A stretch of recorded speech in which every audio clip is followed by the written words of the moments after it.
নমস্কার, আমি সুরঞ্জন। আপনারা দেখছেন ম্যাক্স টিভি এবং ম্যাক্স টেলিভিশন 2। গতকাল খেলা হয়ে গিয়েছে, অনেক রাত হয়ে গিয়েছিল, যার জন্য প্রতিবেদনটি করা যায়নি।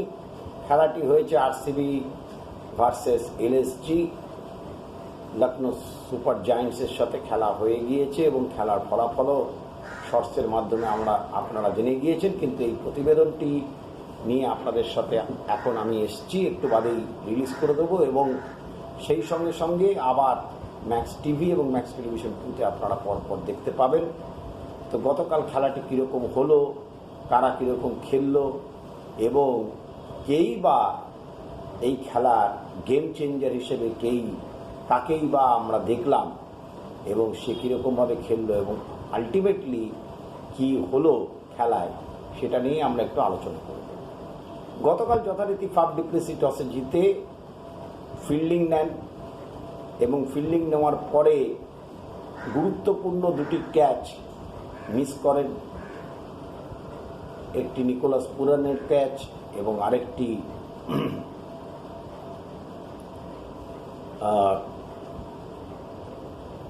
নিকোলাস পুরানের ক্যাচ মিস করেন।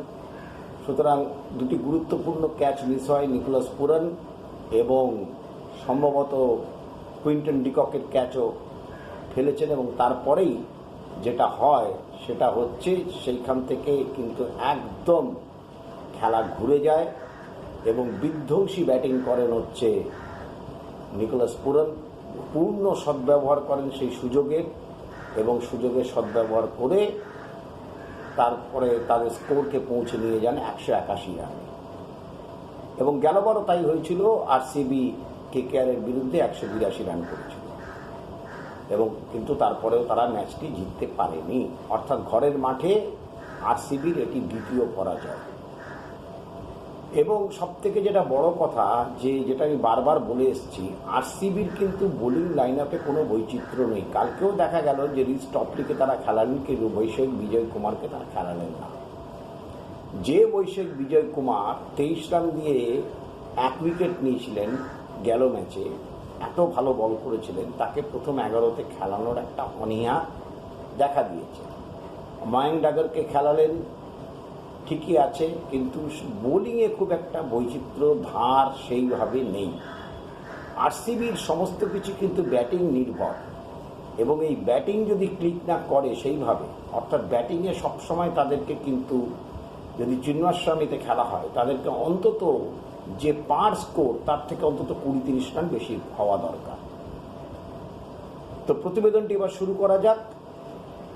টসে আরসিবি জিতে ফিল্ডিং করার সিদ্ধান্ত নিয়েছিল গতকাল এবং তারপরে যেভাবে শুরু হয়েছিল, প্রথম ওভারেই ডিকক 16 রান, অত্যন্ত ম্রিয়মান এই সিরিজে লেগেছে বা লাগছে আইপিএলে মোহাম্মদ সিরাজকে। কি করছেন, কোথায় বল ফেলছেন, একটা অনীহা আছে।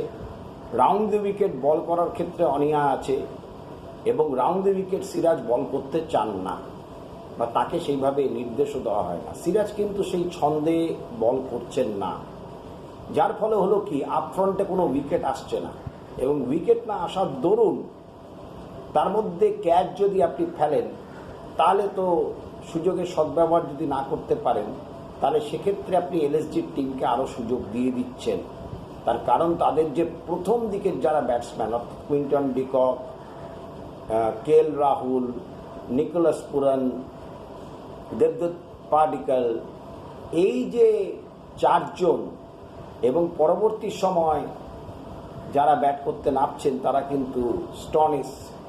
তো এইভাবে যদি ব্যাটিং হয় এবং সেখানে যদি ক্যাচ ফেলে দেওয়া হয়, তারপরে কুণাল পান্ডিয়া, তারপরে হচ্ছে আপনি ধরুন ওই সিদ্ধার্থ মানি স্পিনার, লেফট হ্যান্ডেড স্পিনার, এইভাবে যদি আপনি ব্যাটিং করেন আর এইভাবে যদি ক্যাচ ফেলেন, তাহলে তার সদ্ব্যবহার তো নিকোলাস পুরান এরা করবে এবং সেটাই হয়েছে।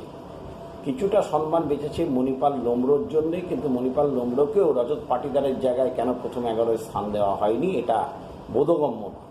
সুতরাং আরসিবি কিন্তু এখনও সেটেল দল নয়। আরসিবি পুরোটাই, যেহেতু রজত পাটিদার একদম ভালো ফর্মে নেই, তার মধ্যে গোদের ওপর বিস্ফোরা হচ্ছে মায়াঙ্ক যাদব।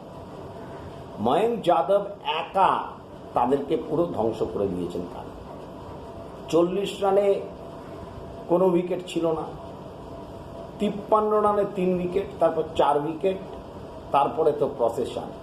তো ময়ঙ্ক যাদব 4 ওভার বল করেছেন,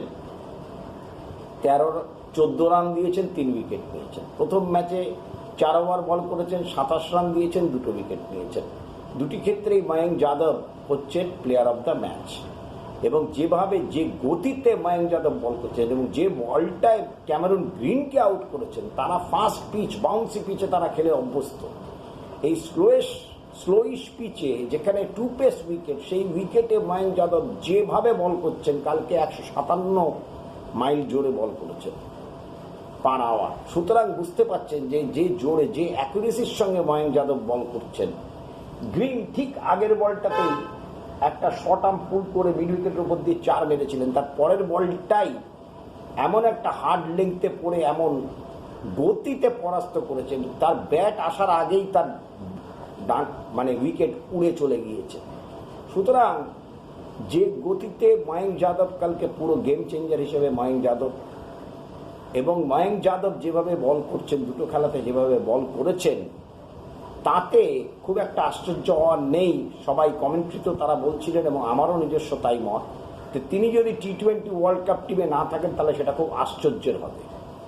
সবে 2টো ম্যাচ, ইয়াং ছেলে, বেশি অভিজ্ঞতা নেই, সবই ঠিক আছে, কিন্তু আপনি চিন্তা করুন যে মোহাম্মদ শামি ফিট হয়ে যাওয়ার পরে সিরাজ যে ধরনের বল করছে, সিরাজ একেবারেই ছন্দে নেই, একদম ছন্দে নেই। এবং সেখানে সিরাজের জায়গা নিয়ে অনেক সময় আমরা এই সমস্ত সুযোগ নিতে চাই না। এই সুযোগগুলোকে নেওয়া, এই সুযোগটাকে নেওয়াকে আমরা বাতুলতা মনে করি, কিন্তু এই সুযোগটা নেওয়া উচিত। যে যারা ভালো খেলছেন, যারা ভালো পারফর্ম করছেন, এবং গতি যে কত বড় জিনিস, গতি এবং অ্যাকুরেসি। উমরান মালিকেরও গতি আছে, কিন্তু অ্যাকুরেসির জায়গায় খুব প্রবলেম আছে। উমরান মালিক খুব ইরাটিক, কিন্তু ময়ঙ্ক যাদব কিন্তু ইরাটিক নয়। ময়ঙ্ক যাদব কিন্তু একটা নির্দিষ্ট লেন্থ ধরে, নির্দিষ্ট লাইন ধরে বল করেন, ফিল্ড অনুযায়ী বল করেন এবং গতিতে বল করেন, এবং গতি কিন্তু স্লোয়াত হয় না। লোয়েস্ট গতি হচ্ছে 150, 51, তারপরে 53, 54, 55, 56, কালকে 57 ছুঁয়েছেন। সুতরাং যিনি কনস্ট্যান্ট 150-এর উপরে বল করছেন, সেই প্লেয়ারকে যদি বুমরা এবং শামির সঙ্গে নেওয়া হয় ওয়ার্ল্ড কাপ টিমে, শামি যদি পুরো সুস্থ হয়ে যান, ফিরে আসেন, এবং সেক্ষেত্রে যদি শামি যদি পুরো সুস্থ হয়ে ফিরবেন বলেই তাকে এতখানি লম্বা বিশ্রামে রাখা হয়েছে ওয়ার্ল্ড কাপের কথা, T20 ওয়ার্ল্ড কাপের কথা মাথায় রেখে, এবং সেক্ষেত্রে কিন্তু সিরাজের জায়গা টলমলো হতে পারে। ধরুন বিরাট কোহলি আউট হয়ে যাওয়ার পর, বিরাট কোহলি যে বলটা আউট হলেন, বিরাট কোহলি আউট হয়ে যাওয়ার পর তারা খুব বুদ্ধিমত্তার সঙ্গে তারা কিন্তু একটা স্পিনার দিয়ে শুরু করলেন, মানিকে দিয়ে শুরু করেছেন। এবং মানি যে গতিতে নতুন বলে বল করছিলেন, সেই গতিতে বলকে প্রহার করা, বলের বিরুদ্ধে কাউন্টার অ্যাটাক করা খুব ডিফিকাল্ট হয়ে পড়ছিল, এবং সেটাই কালকে হয়েছে।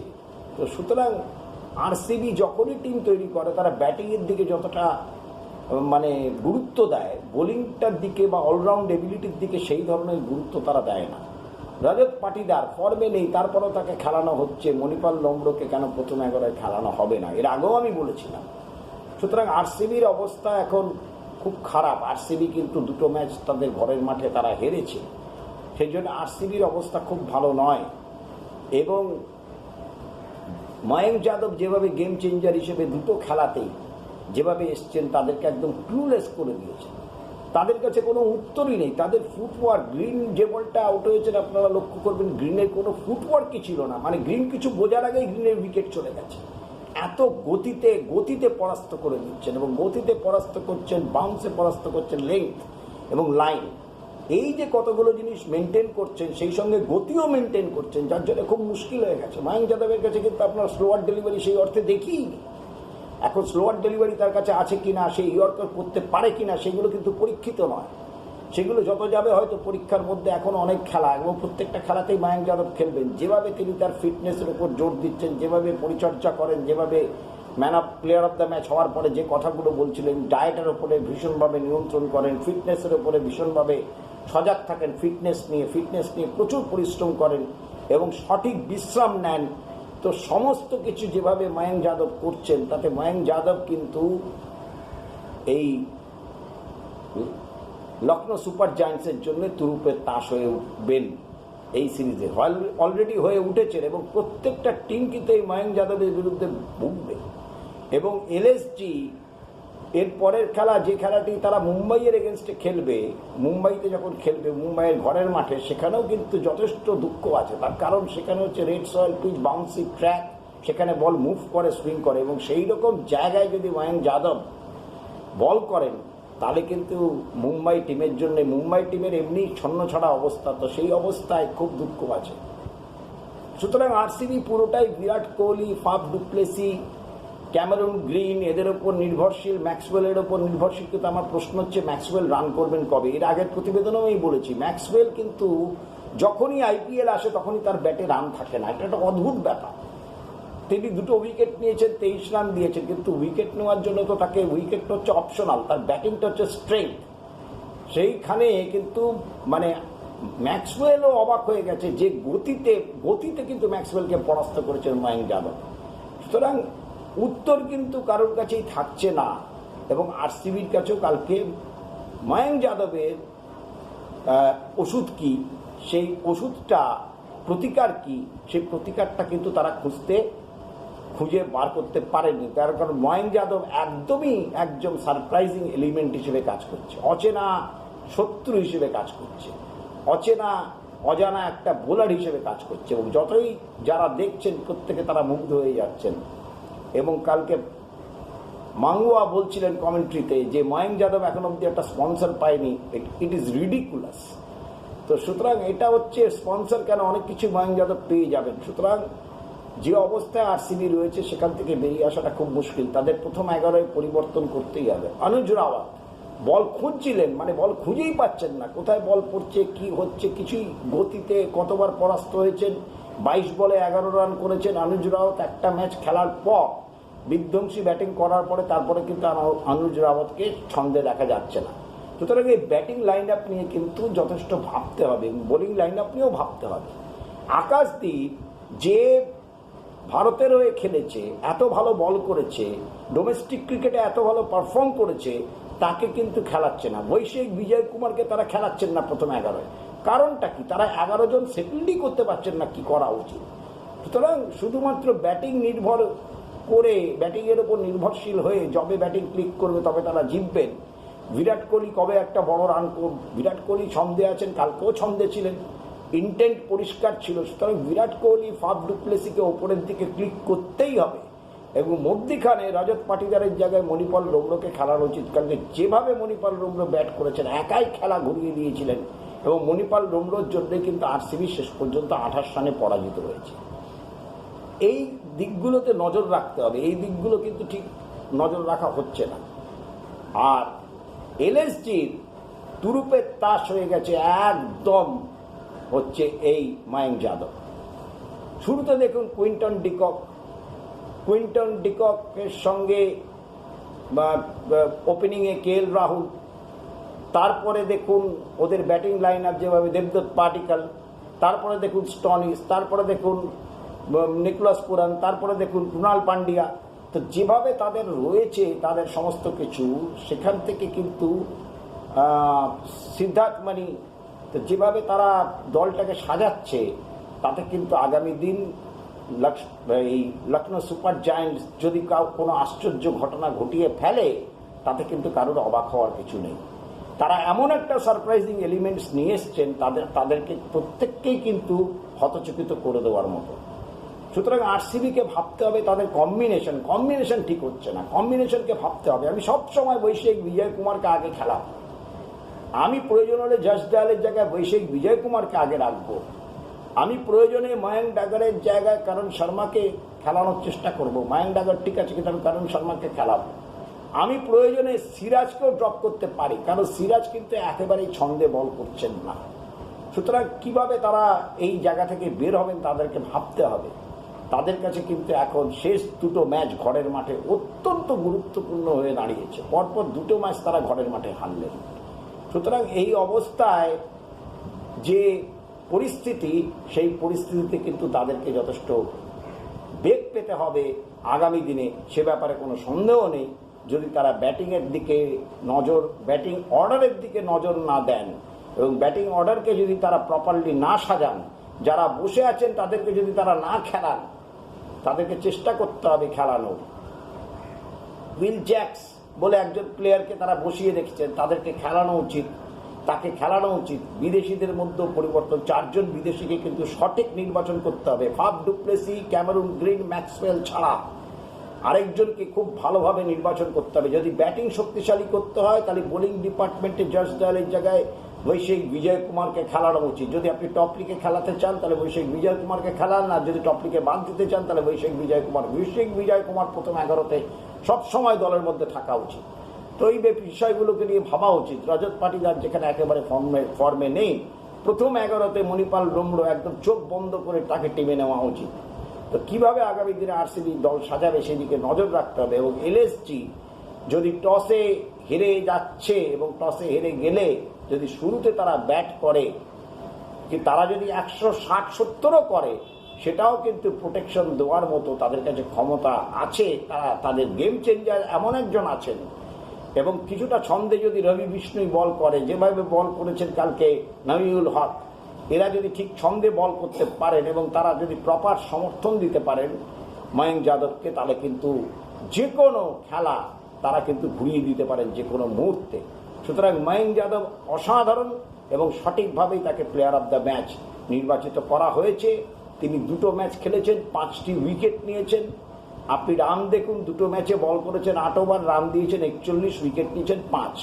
সুতরাং যে গতিতে বল করছেন, যে অ্যাকুরেসিতে বল করছেন, যে লেংথে বল করছেন, তাকে মারা কিন্তু অসম্ভব হয়ে যাচ্ছে। এবং আগামী দিনে অনেক টিমের আইপিএলের ফ্র্যাঞ্চাইজিদের ঘুম কেড়ে নেওয়ার জন্য ময়ঙ্ক যাদব যথেষ্ট। সুতরাং ময়ঙ্ক যাদবের এখন একটাই কাজ, তার ফিটনেসের উপর নজর রাখা, ফিটনেসকে নিয়ে কাজ করা। আপনাদের যদি এই প্রতিবেদনটি ভালো লেগে থাকে তারা আপনারা শেয়ার করবেন, লাইক করবেন, কমেন্টস করবেন এবং অবশ্যই চ্যানেলটিকে সাবস্ক্রাইব করবেন। ম্যাক্স টিভি এবং ম্যাক্স টেলিভিশন 2। অনেক অনেক ধন্যবাদ।